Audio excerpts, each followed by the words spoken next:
Xiyarukum linisaihim.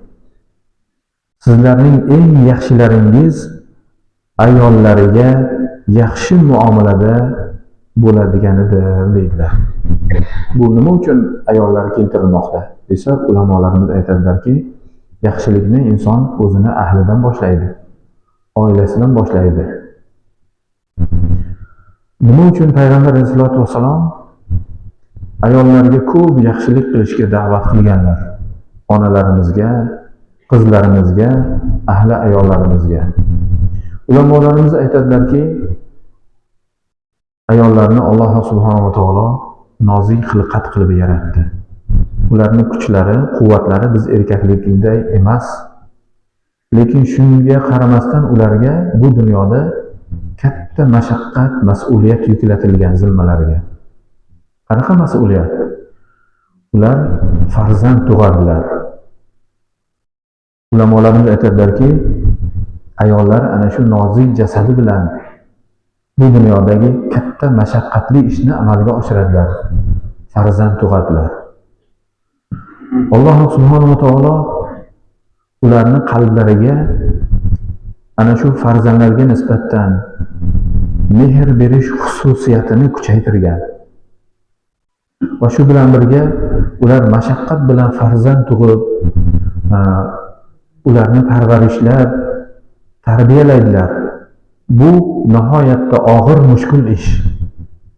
Shunday ekan, ana shu farzand tug'ib, uni tarbiyalash jarayoni og'ir ekan, hayotdagi ko'p ishlar ularga malol bo'lishi mumkin, og'irlik qilishi mumkin.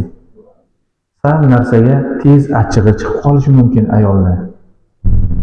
Xo'p, endi sal narsaga achchig'i chiqib, alla nimalar desa, bir nimalarni gapirib qo'ysa eriga, endi eri sabr qilsin. Chunki ozgina kamchiligi evaziga u bizga katta ish qilyapti. Kelajak avlodimizni, naslimiz davomchisi farzandimizni tug'ib beryapti. Kechalari uxlamasdan bedor bo'lib uni tarbiyalayapti. Uni voyaga yetishiga xizmat qilyapti ona nozik jasadi bilan.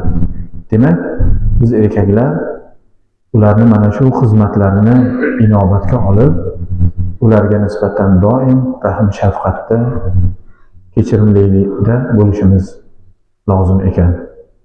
Va ularga yaxshilik qilishda davomli bo'lishimiz kerak ekan. Va yaxshilikni ana shu ahli ayollarimizdan boshlashimiz kerakligini payg'ambar sollallohu alayhi vasallam bizga ta'kidlamoqdalar. Alloh subhanahu va taolo chiroyli xulqli kishilarni yaxshi ko'rishini e'lon qilib qo'ygan, deydi ulamolarimiz. Jumladan Qur'on Karimda Robbimiz marhamat qiladiki, "Vallohu yuhibbul muhsinin" deb. Ya'ni Alloh ehson, ya'ni ezgu amallar qiluvchilarni yaxshi ko'radi. Har qanday holatda ham yaxshilik bilan munosabatda bo'lib, yaxshilik qiluvchilarni Alloh yaxshi ko'radi.